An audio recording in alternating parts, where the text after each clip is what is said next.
Container gardening is a fantastic way to grow vegetables, especially when you lack yard space. If you have a small gardening area or only have access to a patio, balcony, driveway, or rooftop, see our guide on vegetable container gardening for beginners. The great thing about growing in containers is being able to pick up pots and move them where you know they'll thrive. Even if it's only 1 or 2 pots on the side of your driveway or in the corner of your balcony, gardening in containers allows you to maximize all of your available space. Things to consider before choosing a pot. Ensure the pot is appropriate for the plant's size and root system. It should have enough space for the roots to grow without being cramped. Good drainage is crucial to prevent waterlogging and root rot. Look for pots with drainage holes or plan to create some if they're not present. Some materials like terracotta can be affected by freezing temperatures. Consider the climate in your area when choosing a pot.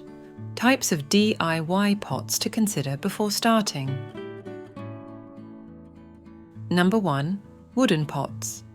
These are often aesthetically pleasing and can complement various garden styles. They're natural looking and can blend well with outdoor settings. However, wooden pots can break down over time due to moisture exposure and might need liners to prevent soil contact, which could cause rot. On number 2, fabric pots. Made from breathable materials like felt or fabric, these pots provide excellent aeration and drainage for plants. They prevent root circling by allowing air to reach the roots, promoting healthier growth. Fabric pots are also lightweight and portable. However, they might dry out more quickly than other materials, requiring more frequent watering.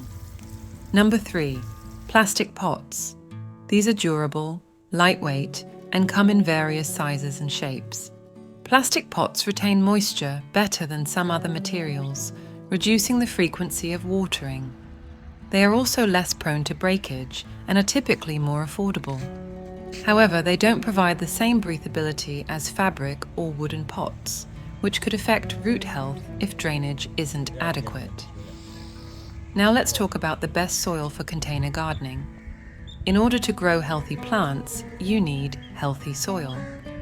Plants in containers need the best possible nutrients, aeration, and drainage in order to encourage healthy root growth and to produce a good harvest.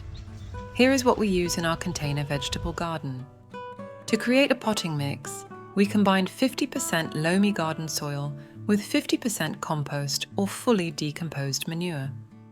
Loamy soil provides a balanced mixture of sand, silt, and clay, offering good drainage while retaining moisture and nutrients.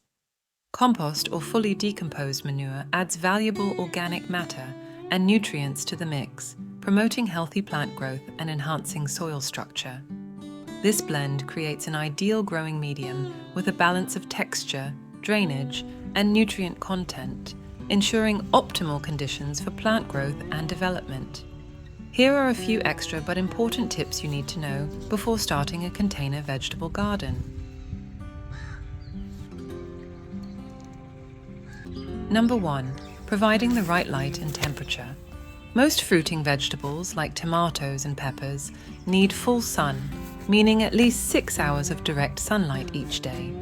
But some gardeners might overestimate how much sun an area really gets. For your veggies to thrive, you'll need an accurate assessment. If you live in a hot climate, you might need to shade your plants during the heat of the afternoon so they don't overheat. On number 2, watering your container garden. Watering your container garden is vital for plant health. The frequency largely depends on factors like plant type, container size, and weather. Generally, a consistent watering schedule works best. Ensure your containers have drainage holes to prevent waterlogging. Monitor soil moisture by inserting a finger about an inch deep. Water when it feels dry.